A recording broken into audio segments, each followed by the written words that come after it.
Hello everyone and welcome to the Game Engine programming series where we write the game engine from scratch. In the last video I made a render surface class that uses a DXGI swap chain, and today I'm going to integrate that class into our low-level renderer so that we can create render surfaces and use them for displaying each frame.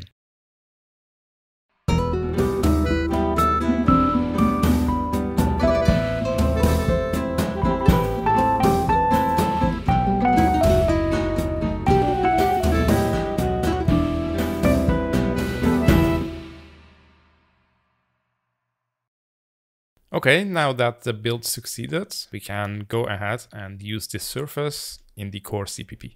Now remember, we added this structure here, and these are function pointers that we get from the low-level renderer by calling getPlatformInterface. So we need functions here as well so that we can set the pointers to those functions. And therefore I'm going to add here some function declarations.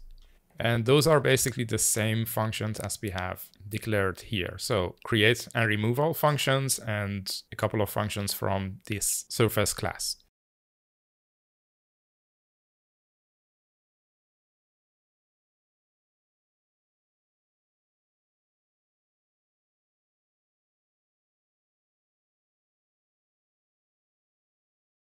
And then we can use these functions to set the pointers for the interface.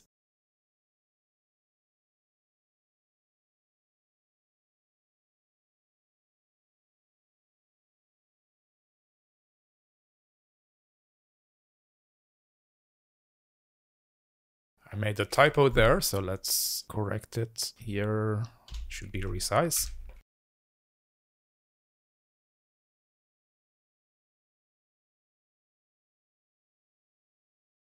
Now it compiles, but we of course get a lot of unresolved externals because we haven't implemented any of these functions. And that's the next step. Here I can add the implementation for those functions.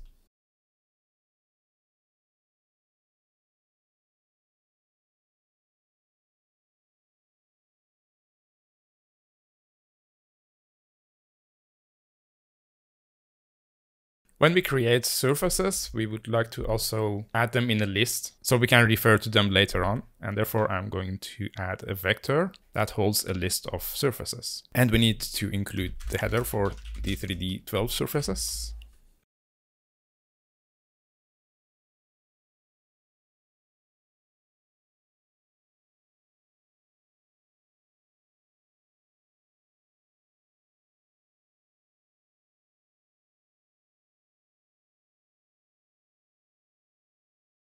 Here we have a list of surfaces, and then we just create a new surface at the end of that list.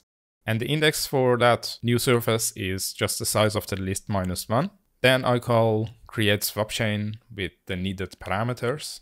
And finally, we return the ID.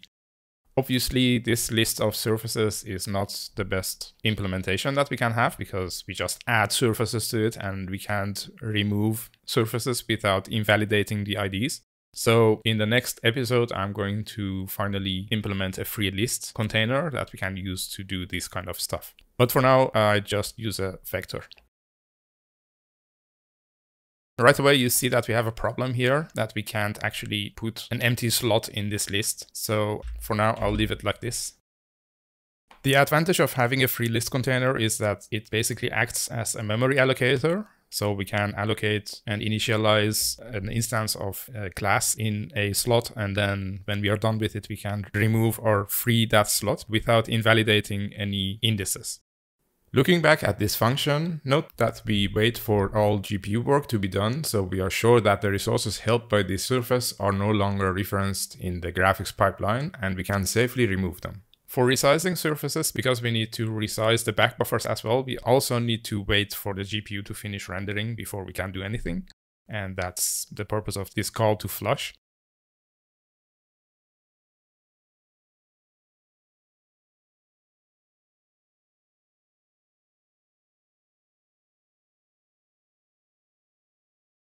Now here, instead of calling a general function that we have here to render anything, we call a render function for each surface. So I can just move these to the other function. Then when we want to render a surface, we just call this function. And therefore, we can say goodbye to the good old render function that we already had. We can also remove it from the interface. Now here we can have a reference to the surface to which we are going to render. And then present it. Each time that we move on to the next frame here, we also present the surface, so it will switch to a new back buffer so that we can render to it. Since we removed the render function from the interface, we also need to remove these ones from the high-level renderer.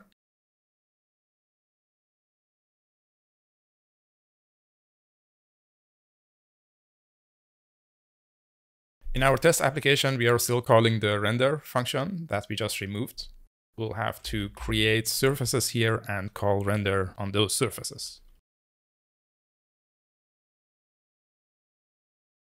Now that the path of compilation brought us here in this magnificent test renderer, we are going to add creating and removing of surfaces here as well.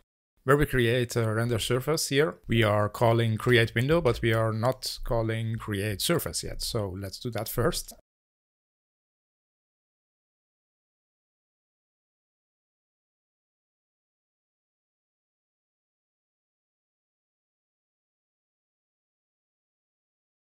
Then here in run function, we can call render for each surface.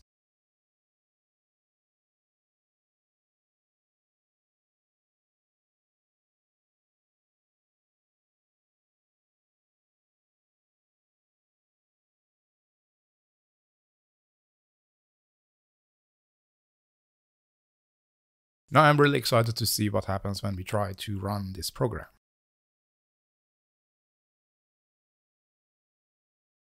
Here, where we are creating a surface, by emplacing the surface back in the array of surfaces, the vector class first will create a temporary instance of the D3D12 surface and then move it to the back of that array. And then when the moving is done, it will call the destructor of the surface. However, because this is a non-trivial class, the default move and copy operations that the compiler generates are not the right ones, and we need to tell it explicitly what happens to each one of the member variables after a move operation. And this is only needed when we are using the vector class from standard library. So I'll just use a conditional compilation here.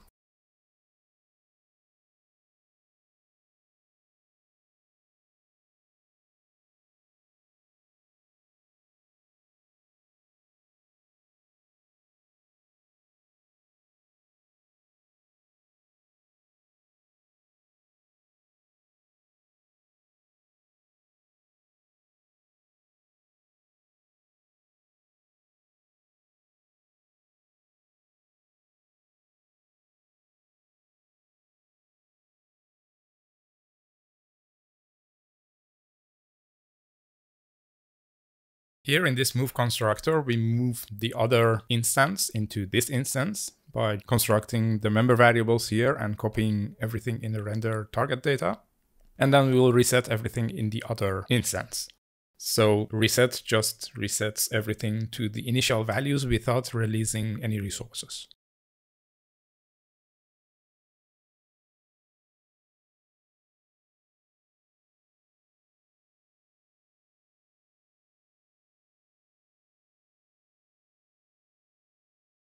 To reset an instance of this class, we just overwrite everything that is here by some default value without releasing anything. So when it tries to destruct this object, it's not destructing anything that we will need in the copy of this instance. I also need to have a move assignment operator.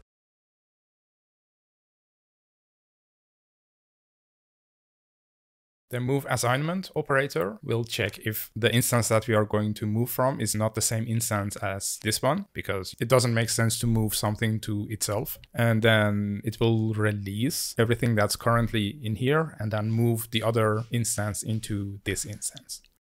Be careful with this address operator, because if you have a class that overloads this operator, this could lead to bad results. So if that happens, then you can use sum.address off, which really takes the address of this instance. But since we are not overloading that operator, I'm just going to use the address operator, which is shorter. And then we need to write this move function.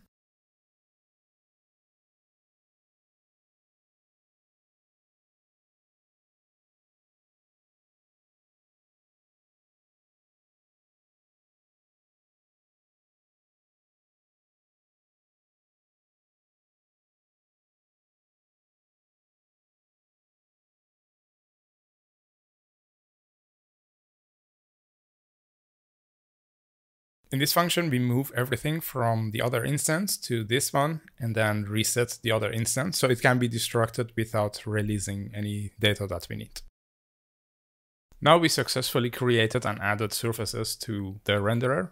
Now you can also see that these windows are black. That means that we are seeing the back buffers which are initialized to 0. Now, because we are not removing these surfaces from that array correctly, it will tell us here that we have 12 descriptors that haven't been released, and we might want to correct that.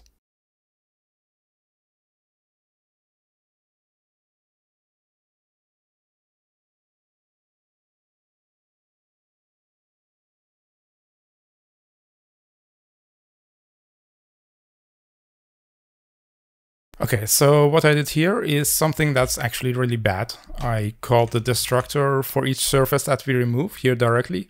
So this is all temporary, actually. It will be fixed in the next episode. Please bear with me, and I'll fix this really soon. Now when I run the application, again, we can close all of these windows, and hopefully there are also no resources left. So we have no memory leaks, and there are also no live device objects, which is good. And then we can go ahead and do a couple of things with this test renderer so we can get an idea of how to use this surface in the application.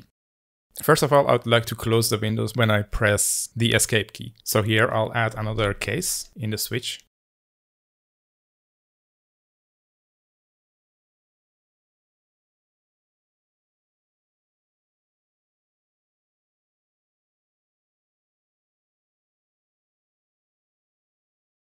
Here, if the escape key is pressed, we just post a message to close that window with that window handle.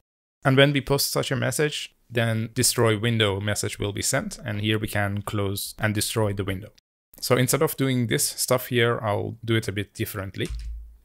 First, I check if that window is valid.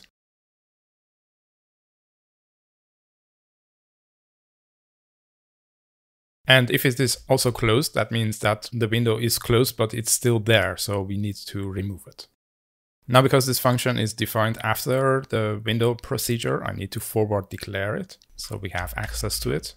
And then when we destroy this renderer surface, we need to reset the window and surface to an invalid ID to indicate that it's already been removed. Here we copy the content of this surface, which is just 2 IDs, into a temporary variable and then override the surface with invalid IDs.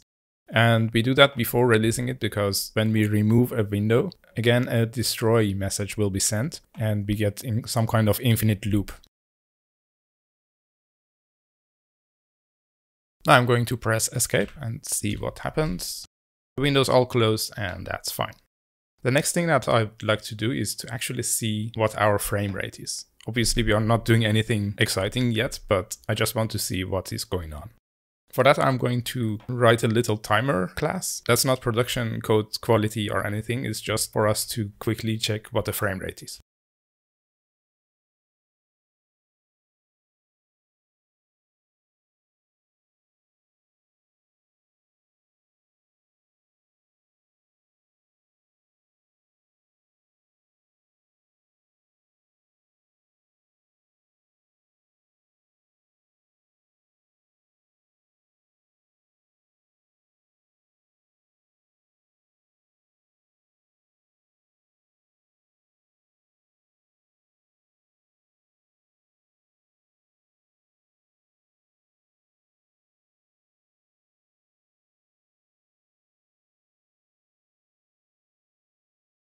Here we have a begin function in which we just set the start time.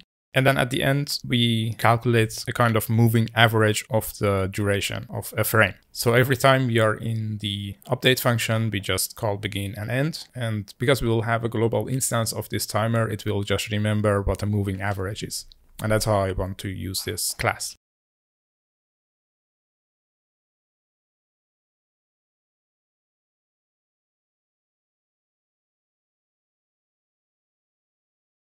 And here I just check if 1 second has passed, so that every second I can print out the average frame time and the average frame rate.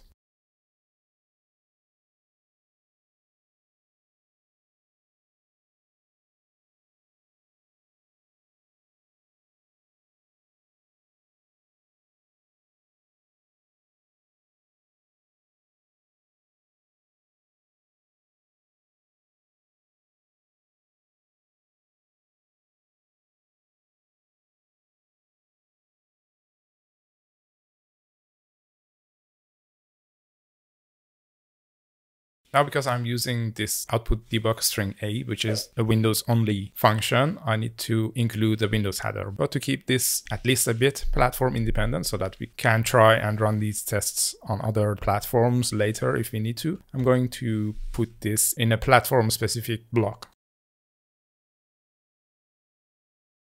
And that's it. Now we can use this time-it timer to calculate our average frame rate. Here I'll create an instance of that timer.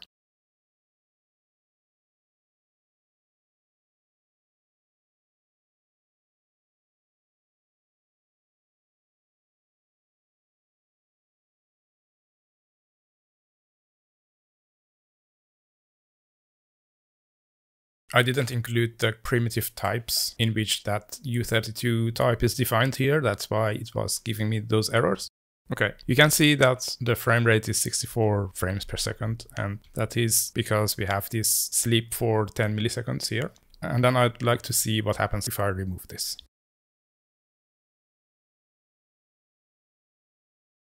So now I'm getting about 122 frames per second, which seems a bit low to me, so I'm going to check what is going on. Something that I didn't do yet is to actually create this swap chain with tearing support.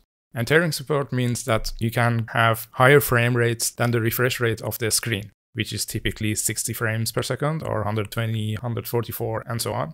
So here we can actually check if we can create a swap chain with tearing support. Here I'll add 2 new member variables.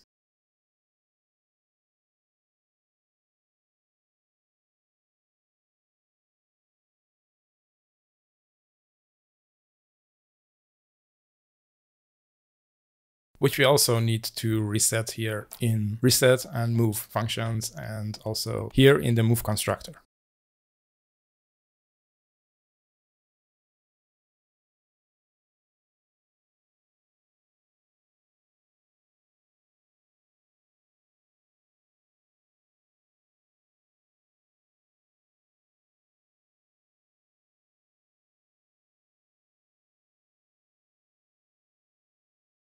And then here we can check if there is tearing support by calling check feature support function.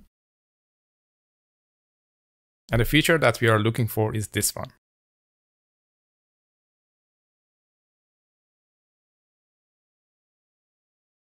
The size of this variable where the result of this function call is put in matters. If you have like a byte for this, then it will fail.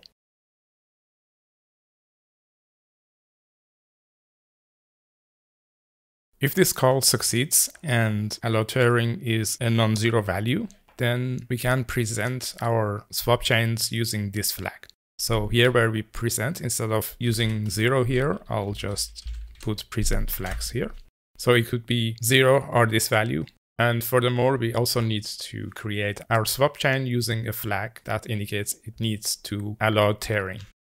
Okay, this should unlock any frame rate constraints that we might have. Now you see the frame rates are way higher. And if I would remove some of these, you see we are already at 4000 FPS. I'm going to move this window to my other screen and make it full screen so we can see what happens to the frame rate when I do that. So you see it went from almost 6,000 a bit back to almost 5,000. So it doesn't really matter that much. Okay, and then to test this effect, we can again disable this.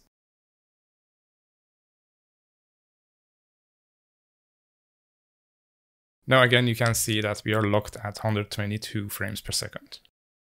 And it doesn't matter if I close all of those windows except one, we stay at 122. And if I move it to my other screen and make it full screen, you see after that I moved it and made it full screen, it's still 121 frames per second. That means that the frame rate is locked. Anyway, I think that's all I wanted to do for today. We successfully created a swap chain class and unlocked its full frame rate. We are also actually using it in the core to render our surfaces with. And well, we had to do some more work to make this class movable so that we could put it in the vector array. But in the next episode, I'm going to write a free list container that makes it a lot easier for us to put these kind of classes which have member variables that need to be maintained and tracked in a container where they also can be removed later when we are done with them. And before we wrap up, I would like to fix a couple of typos from the last video that are actually really small, but I would like to correct them. One of them was in resources. Here I'm using standard vector, but it should be UTL vector. And I believe I typed mutex wrong in this file. Yeah, it should be mutex.